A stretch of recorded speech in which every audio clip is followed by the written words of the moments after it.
Video 75/365 और आज हम बात करने वाले हैं भगवान श्री कृष्ण के ऊपर। नमस्कार दोस्तों।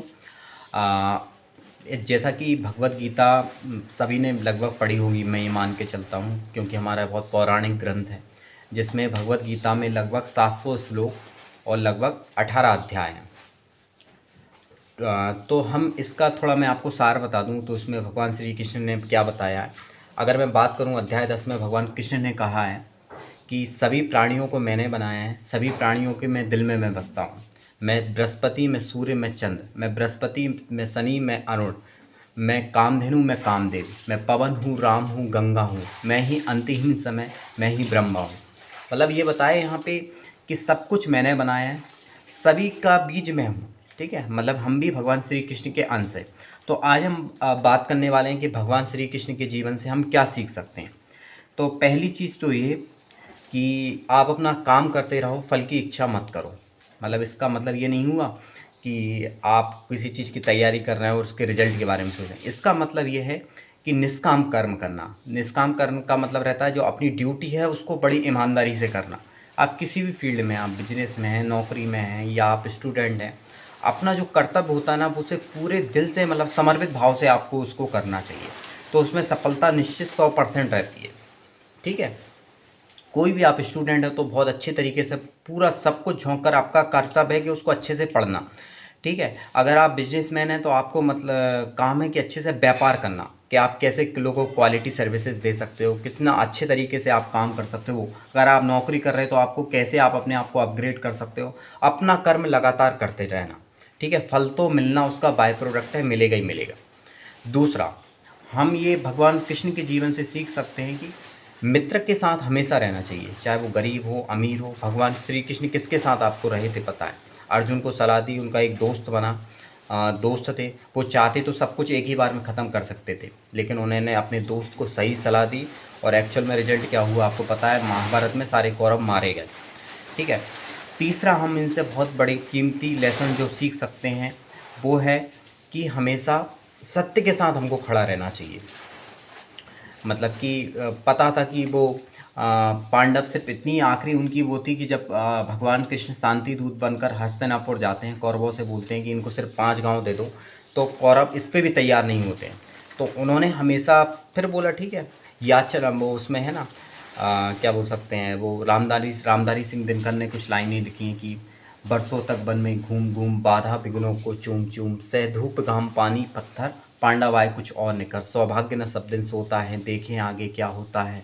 मैत्री की राह बताने को, सबको सुमार्ग पर लाने को, दुर्योधन को समझाने को, भीषण बंदस बचाने को, भगवान हस्तिनापुर आए, पांडव का संदेशा लाए। दो न्याय अगर तो आधा दो, पर इसमें भी यदि बाधा हो तो दे दो। केवल 5 ग्राम रखो अपनी धरती तमाम, हम वहीं खुशी से खाएंगे, परिजन पासी ना उठाएंगे। दुर्योधन वह भी दे न सका, आशीष समाज की ले ना सका, उल्टे हरि को बांधने चला, जोता असाध साधने चला। जब नाश मनुज पर छाता है, पहले विवेक मर जाता है। हरि ने भीषण ओंकार किया, अपना स्वरूप विस्तार किया, डगमग डगमग दिग्गज बोले। भगवान कुपित होकर बोले, जंजीर बढ़ाकर साध मुझे, हाँ हाँ दुर्योधन बांध मुझे। भूलोक अतल पाताल देख, गत और अनागत काल देख, ये देख जगत का आदि सृजन, ये देख महाभारत का रण।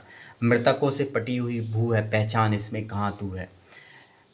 सूने को साध न सकता है वह, मुझे बांध कब सकता है। हित वचन नहीं तूने माना, मैत्री का मूल्य ना पहचाना, तो ले मैं भी जाता हूँ, अंतिम संकल्प सुनाता हूँ। याचना नहीं अब रण होगा, जीवन जय या कि मरण होगा।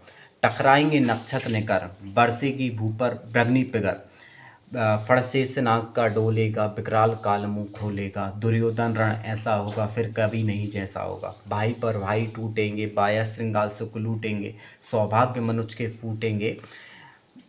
आखिर तो हिंसा का पर्दा ही होगा। थी सवा सन्न सब लोग डरे, चुपते या बेहोश खड़े, केवल 2 नर ना अगाते थे, धृतराष्ट्र विदुर सुख पाते थे। मतलब कि ये जो उस समय का सीन था जब भगवान कृष्ण, मैंने आखिरी में आपको बताया था, भगवान कृष्ण शांति का संदेशा लेके जाते हैं कौरवों के पास और दुर्योधन से बोलते हैं भैया आप लोग आपस में समझौता कर लो। तो वो मैं आपको थोड़ा सा इस पर ओवरव्यू बता देता हूँ। कौरवों पांडवों की लड़ाई होती है, तो इस पर लगभग कौरवों को 12 वर्ष का वनवास हो जाता है। ठीक है, तो 12 या 14 मैं कंफर्म नहीं कह पा रहा हूँ उसमें, तो उसमें वनवास हो जाता है। फिर वो वापस आते हैं। संधि ये थी कि जब आप अज्ञातवास और वनवास ख़त्म करके आओगे तो आपको आधा साम्राज्य मिल जाएगा, वो भी नहीं देते, 5 गांव भी नहीं देते। इसके बाद भगवान श्री कृष्ण जाते हैं शांति का संदेशा लेकर कि भैया आप कर लो यार समझौता, 5 गांव दे दो, काय को लड़ रहे हो। दुर्योधन कहता है 1 रुपया नहीं देंगे और 1 इंच ज़मीन नहीं देंगे, और साथ में ये तू आया है ना कृष्ण, इसको ही बांध देते हैं। फिर भगवान वहाँ पे अपना बताते हैं कि भाई थोड़ा शांति रखो, मेरा बारे में जान लो क्या है। ठीक है, ठीक है। अब हम इसमें जानने का प्रयास करते हैं। मैं आपको लेसन के बारे में बता रहा था, पहला कि आप फल की इच्छा मत करो, दूसरा कि अपने आसपास अच्छे दोस्तों को आप ज़रूर रखो, ठीक है, अगर वो हैं तो ऐसे लोगों को खो मत, ऐसे लोगों के साथ विश्वासघात मत करो। तीसरा, आपके पास जो पावर है, शक्ति है, पैसा है, हर कहीं दिखाने की चीज़ नहीं है, वो सही समय आने पर उसका वो करो प्रदर्शन। और चौथा था कि हमेशा सत्य के साथ खड़े रहो, है कि नहीं। और पांचवा बहुत इम्पोर्टेंट लगता है कि हमेशा धर्म के साथ रहो, सात्विक रहो। वो चाहते थे, जब भोजन पे उन्हें इनवाइट करा गया तो उन्होंने कौरवों के यहाँ नहीं खाया, विदुर के यहाँ सूखी रोटी भी खा ली थी। ठीक है, हमेशा क्या बोल सकते हैं, धर्म के साथ हमेशा रहो।